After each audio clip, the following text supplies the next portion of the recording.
Friends, ఒక మనిషి మరణించినప్పుడు అతని ఇంటి బయట జనం గుమిగూడుతారు, బంధువులు జమవుతారు, ఏడుపులు పెడబొబ్బలు మొదలవుతాయి. మరియు ఆ తరువాత ఒక అంతిమ యాత్ర బయలుదేరుతుంది, శ్మశాన వాటిక వైపు. రామనామ సత్యం అనే నినాదాలు వినిపిస్తాయి.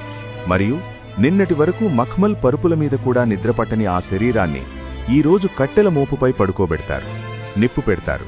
మరియు ఆ శరీరం దూదూమంటూ మండుతున్నప్పుడు మెల్లమెల్లగా బంధువులందరూ, స్నేహితులు మరియు కుటుంబ సభ్యులు అక్కడ్నుండి వెళ్ళిపోవడం ప్రారంభిస్తారు. వారు వెనుదిరిగి కూడా చూడరు, అంతా అయిపోయిందని భావించి. కానీ నిజంగా అంతా అయిపోయిందా? ఎందుకంటే ఇక్కడ్నుండే ఆ భయంకరమైన మరియు ఒళ్ళు గగురు పొడిచే నిజం మొదలవుతుంది. దీని గురించి గరుడ పురాణంలోని ప్రేతఖండంలో వివరంగా వ్రాయబడింది. శ్మశానంలో చివరి వ్యక్తి కూడా వెళ్ళిపోయాక చితిమంటలు ఆరిపోతూ కేవలం వేడి బూడిద మరియు నిశ్శబ్దం మిగిలినప్పుడు అక్కడ ఒక వ్యక్తి నిలబడి ఉంటాడు. అతను మనిషి కాదు, అది ఆ మృతుడి యొక్క ఆత్మ. సో ఆ ఆత్మ తన సొంత బూడిద దగ్గర నిలబడి ఆ దృశ్యాన్ని చూస్తూ ఉంటుంది. ఒక్కసారి ఆలోచించండి, కొన్ని గంటల క్రితం వరకు ఆ శరీరం లోపల ఉండి ఆ శరీరాన్ని తనది అని నమ్మిన ఆ ఆత్మ ఈరోజు ఆ శరీరం బూడిద కుప్పగా మారడాన్ని చూస్తోంది. తన జీవితమంతా ఏ శరీరాన్నైతే అలంకరించిందో, తినిపించిందో మరియు రక్షించుకుందో, ఏ ముఖాన్ని అద్దంలో చూసుకుని గర్వపడిందో, అదిప్పుడు ఒక పిడికెడు బూడిదగా మారిందని అది నమ్మలేకపోతోంది. గరుడ పురాణం ప్రకారం దహన సంస్కారం జరిగిన వెంటనే ఉండే ఆ ఒక గంట ఆత్మకు అత్యంత కష్టతరమైనది, భయంకరమైనది మరియు భారమైనది. తాను ఇక ఈ భౌతిక ప్రపంచంలో భాగం కాదనే స్పృహ ఆత్మకు మొదటిసారి కలిగే సమయమిదే. ఈ ఒక్క గంటలో శ్మశానంలోని ఆ భయంకర నిశ్శబ్దంలో ఆత్మతో ఏమి జరుగుతుంది, దానికి ఏమి కనిపిస్తుంది, మరియు అది అక్కడ్నుండి వెంటనే యమలోకానికి ఎందుకు వెళ్లదు? ఈరోజు మనం ఈ లోతైన రహస్యాన్ని ఛేదిద్దాం. ఈ వీడియో బలహీనమైన గుండెగలవారి కోసం కాదు, ఎందుకంటే ఇందులో మరణం తర్వాత ఉండే పచ్చి నిజం ఉంది. దీనిని వినడానికి ధైర్యం కావాలి. మొదట శరీరం కాలుతిన్నప్పటి స్థితిని మనం అర్థం చేసుకోవాలి. శాస్త్రాల ప్రకారం శరీరం పూర్తిగా కాలిపోయే వరకు ఆత్మకు ఒక రకమైన మోహం ఉంటుంది. బహుశా నేను మళ్లీ ఈ శరీరంలోకి ప్రవేశించగలనేమో, బహుశా నేను మళ్లీ బ్రతకగలనేమో అని దానికనిపిస్తుంది. అది పదే పదే మండుతున్న ఆ శరీరం దగ్గరికి వెళ్తుంది, దాని చుట్టూ ప్రదక్షిణలు చేస్తుంది. కాని అగ్నితాపం మరియు యమదూతల అదృశ్య పాసం దానిని ఆ శరీరంలోకి వెళ్లనివ్వవు. తన చర్మం ఎలా కాలుతోందో అది చూస్తుంది, తన ఎముకలు ఎలా పగులుతున్నాయో చూస్తుంది. ఈ దృశ్యం దానికి ఒక ప్రళయం కంటే తక్కువేమీ కాదు. ఆ తరువాత కపాలక్రియ అనే ఆ బాధాకరమైన క్షణం వస్తుంది. ఇంటి సభ్యుడు లేదా కొడుకు ఒక వెదురుకర్రతో మండుతున్న శవం తలపై కొట్టి కపాలాన్ని పగలగొడతారు. ఈ దృశ్యం చూడడానికి ఎంత భయంకరంగా ఉంటుందో ఆత్మకు అంతకంటే ఎక్కువ పీడను కలిగిస్తుంది. గరుడ పురాణం ప్రకారం కపాలం పగిలిన వెంటనే ఒక పెద్ద శబ్దం వస్తుంది. అది కేవలం ఆత్మకు మాత్రమే వినిపిస్తుంది. ఆ క్షణంలోనే ఆ శరీరంతో ఆత్మకున్న చివరి బంధం తెగిపోతుంది. ఇక వెనక్కి వెళ్లే దారి లేదని ఆత్మకు దీని ద్వారా క్లియర్గా అర్థమవుతుంది. కాని అసలు కథ ఇక్కడ్నుండే మొదలవుతుంది. కపాలక్రియ పూర్తయి శరీరం కాలి బూడిదయ్యాక నియమం ప్రకారం కుటుంబ సభ్యులు మరియు బంధువులు అక్కడ్నుండి వెనుదిరుగుతారు. శ్మశానం నుండి వచ్చేటప్పుడు వెనుక్కి చూడకూడదని శాస్త్రాల్లో కఠినమైన నియమముంది. ఎందుకో మీరెప్పుడైనా ఆలోచించారా? దీని వెనుక ఒక చాలా పెద్ద మరియు భయంకరమైన కారణముంది. కుటుంబ సభ్యులు వెళ్ళిపోతుంటే ఆత్మ భయపడిపోతుంది. మీరు నన్ను ఈ భయంకరమైన మరియు నిర్మనుష్యమైన చోట ఒంటరిగా వదిలేసి ఎక్కడికి వెళుతున్నారు అని పిలుస్తున్నట్టు అనిపిస్తుంది. అది అరుస్తుంది, పిలుస్తుంది, ఆగండి, నన్ను కూడా తీసుకెళ్ళండి, నాకిక్కడ ఒంటరిగా ఉండాలంటే భయంగా ఉంది అని. కాని దాని శబ్దం ఎవరికీ వినిపించదు. ఎందుకంటే అది ఇప్పుడు గాలిలో వినిపించే శబ్దం కాదు, అది ఒక కంపనం మాత్రమే. ఆ ఆత్మ పరుగెడుతుంది, తన కొడుకును పట్టుకోవాలని చూస్తుంది, తన భార్యను లేదా భర్తను పిలుస్తుంది, వారి బట్టలు పట్టుకోవాలని చూస్తుంది. కాని దాని చేతులు వారి శరీరాల గుండా వెళ్ళిపోతాయి. అది ఎవర్నీ తాకలేదు, ఎవర్నీ ఆపలేదు.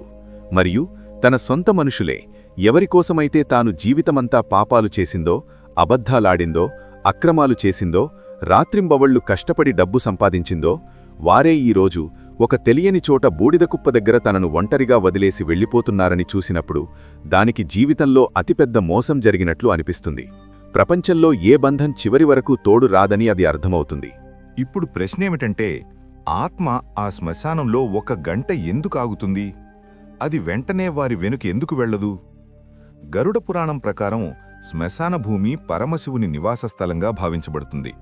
కాని ఇది తృప్తి చెందని ఆత్మలు, భూతప్రేత పిశాచాలకు కూడా గూడు.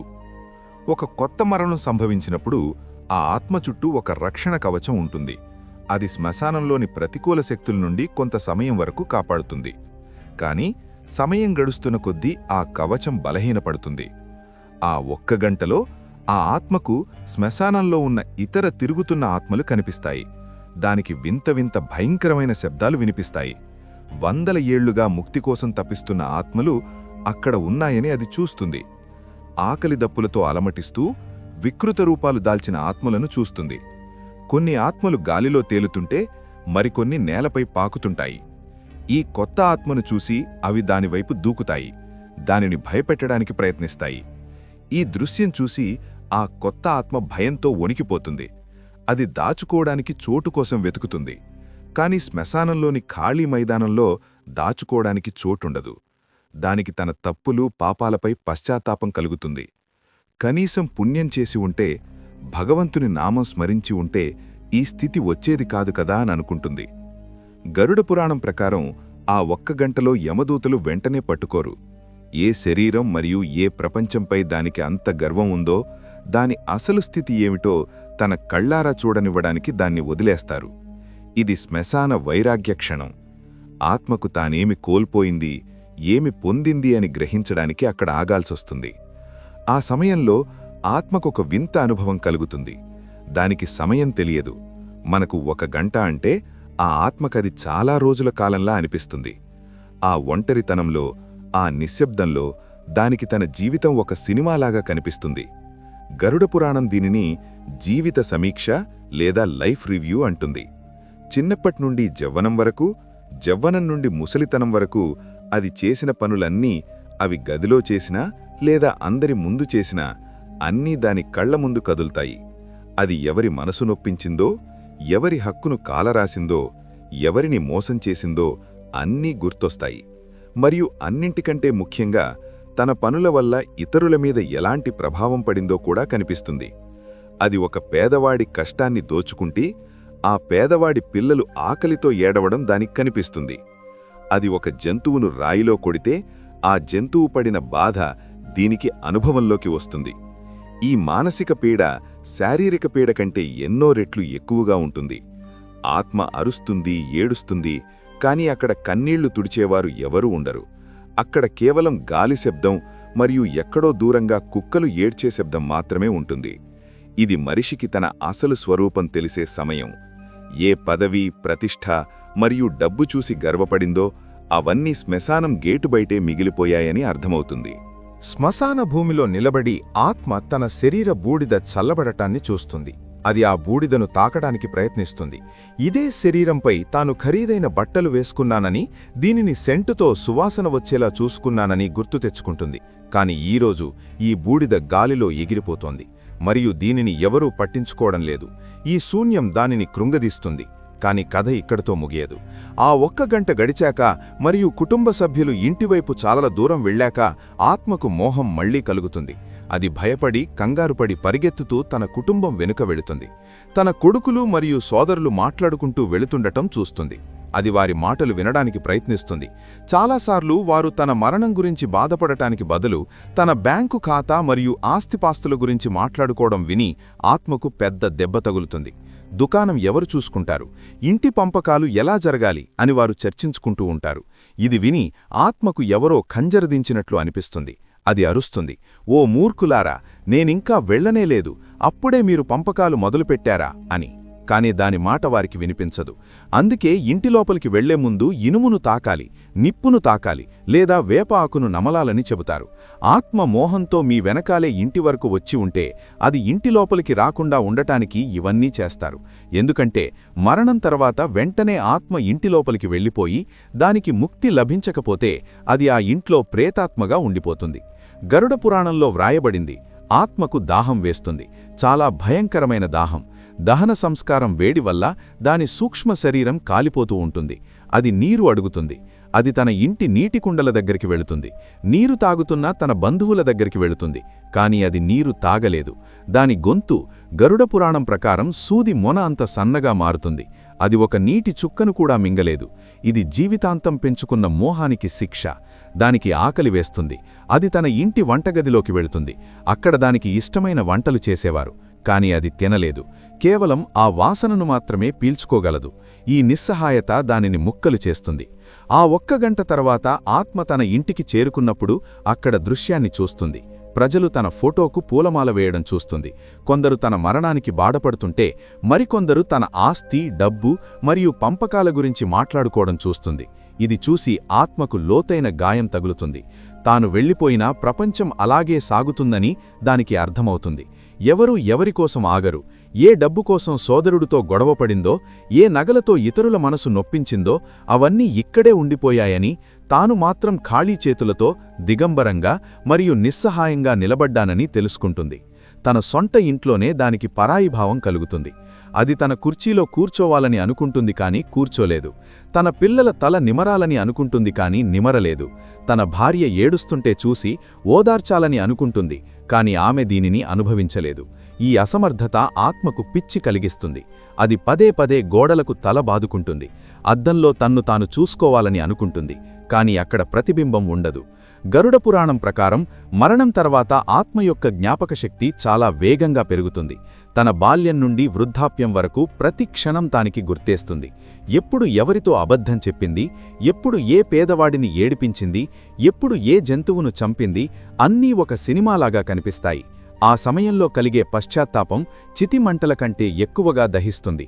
అది అరుస్తుంది, నాకు ఇంకొక అవకాశమివ్వండి, నన్ను వెనక్కి పంపండి, నేనంతా సరిచేసుకుంటాను, నేను దానం చేస్తాను, పూజ చేస్తాను అని. కాని కాలచక్రం వెనక్కి తిరగదు. ఆ సమయంలో ఆత్మకు యమదూతల అసలు రూపం కనిపిస్తుంది. మొదట నీడలా కనిపించిన యమదూతలు ఇప్పుడు స్పష్టంగా కనిపిస్తారు. పాపి ఆత్మకు వారి రూపం అత్యంత భయంకరంగా ఉంటుంది. వారి కళ్ళు నిప్పు కణికల్లా ఉంటాయి, జుట్టు చెల్లాచెదురుగా ఉంటుంది, పళ్ళు బయటకు వచ్చి ఉంటాయి, మరియు చేతిలో నల్లటి పాసం ఉంటుంది. ఈ పాపిని ఏ నరకానికి తీసుకెళ్లాలి అని వారు మాట్లాడుతారు. వారి మాటలు విని ఆత్మ భయంతో వణికిపోతుంది. కాని పుణ్యాత్ములకు ఆ యమదూతలు సౌమ్యంగా మరియు శాంతంగా కనిపిస్తారు. వారు గౌరవంగా మాట్లాడుతారు మరియు ఓదారుస్తారు. ఇదంతా మన కర్మల ప్రతిబింబమే. మనం ఏమి చేస్తామో చివరికి అదే మనకి కనిపిస్తుంది. ఫ్రెండ్స్, ఆత్మ శ్మశానంలో మరియు తన ఇంటి తలుపుల దగ్గర గడిపే ఈ ఒక్క గంటలోనే జీవితం యొక్క అసలు ఉద్దేశ్యం ఏమిటో దానికి పూర్తిగా అర్థమవుతుంది. మనం జీవితమంతా డబ్బు కోసం, పేరు కోసం, పెద్ద ఇల్లు కట్టుకోవడం కోసం పరిగెడుతూనే ఉంటాం. మనం బంధాలను పణంగా పెడతాం, నైతికతను మరచిపోతాం. కాని చివరికి ఆ ఒక్క గంటలో మన దగ్గర కేవలం మన కర్మలు మాత్రమే ఉంటాయి. ఒకవేళ మీరు జీవితంలో దాహం వేసిన వారికి నీరు ఇచ్చి ఉంటే ఆ సమయంలో మీకు చల్లదనం లభిస్తుంది. ఒకవేళ మీరు బట్టలు లేని వారికి బట్టలు ఇచ్చి ఉంటే ఆ సమయంలో మీకు రక్షణ లభిస్తుంది. కాని మీరు కేవలం దోచుకుంటే, కేవలం కూడబెడితే ఆ సమయంలో మీకు కేవలం తపన మాత్రమే మిగులుతుంది. గరుడ పురాణం యొక్క ఈ జ్ఞానం మనల్ని భయపెట్టడానికి కాదు, మేల్కొల్పడానికి. మనం దేని గురించి భయపడుతున్నామో ఆ మరణం ఎలాగూ వస్తుంది. అది వచ్చినప్పుడు మన బ్యాంకు బ్యాలెన్సు, మన డిగ్రీలు, మన ఫాలోవర్లు ఏమీ పనికిరావు. ఆ ఒక్క గంటలో మనం మన సొంత బూడిదను చూస్తున్నప్పుడు మనం ఎవరికైనా మంచి చేశాము అనే విషయం మాత్రమే మనకి ప్రశాంతతను ఇస్తుంది. అందుకే శాస్త్రాలలో చెప్పబడింది, శరీరంలో ప్రాణం ఉన్నంతవరకు మంచి పనులు చేయండి, దానం చేయండి, సేవ చేయండి, మరియు అన్నింటికన్నా ముఖ్యం భగవంతుని నామం స్మరించండి. ఎందుకంటే గరుడ పురాణంలో భగవంతుడైన విష్ణువు స్వయంగా ఇలా చెబుతున్నాడు, ఎవరైతే నా నామాన్ని జపిస్తారో వారికి మరణం తర్వాత యమదూతలు కాదు, నా విష్ణుదూతలు వస్తారు. వారు శ్మశానంలోని ఆ భయంకరమైన వేడి మరియు ఒంటరితనాన్ని ఎదుర్కోవాల్సిన అవసరం లేదు. బదులుగా ఒక దివ్య విమానంలో కూర్చోబెట్టి నేరుగా వైకుంఠానికి తీసుకెళ్తారు. శ్మశానంలో ఆ ఒక్క గంట సమయంలో ఆత్మకు ఇంకా చాలా వింత అనుభవాలు కలుగుతాయి. తన కొడుకు సమర్పించిన పిండం మరియు అన్నం తినాలనే కోరిక దానికి కలుగుతుంది. గరుడ పురాణం ప్రకారం మొదటి రోజు పిండప్రదానం చాలా ముఖ్యం. ఒకవేళ విధివిధానంగా పిండప్రదానం చెయ్యకపోతే ఆత్మకు చాలా ఆకలి వేస్తుంది మరియు అది శ్మశానంలో ఇటూ అటూ తిరుగుతూ ఉంటుంది. కొన్నిసార్లు అది శ్మశానం దగ్గర చెట్ల మీద వేలాడుతుంది లేదా నీటి వనరుల దగ్గరికి వెళ్లి దాహం తీర్చుకోవాలని చూస్తుంది. కాని శరీరం లేకుండా దాహం తీర్చుకోవడం అసాధ్యం. ఈ దాహం శారీరకమైనది కాదు, ఆత్మికమైనది. ఇది కేవలం మంత్రాలు మరియు శ్రద్ధతోనే శాంతిస్తుంది. శ్రాద్ధం మరియు పిండప్రదానం ఎవరైతే అనవసరమని భావిస్తారో అది శరీరం కోసం కాదు, ఆత్మ చేస్తున్న ప్రయాణం కోసం. ఈ ఆహారం లేకపోతే ఆత్మ బలహీనపడి ప్రేతయోనిలోకి వెళ్లే ప్రమాదం పెరుగుతుంది. కాబట్టి ఊపిరి ఉన్నప్పుడే మంచి పనులు చేయండి, తల్లిదండ్రులను గౌరవించండి, పేదలకు సహాయం చేయండి. ఎందుకంటే మరణం తర్వాత ఆ ఒక్క గంటలో మనల్ని మనం చూసుకున్నప్పుడు పశ్చాత్తాపం ఉండకూడదు.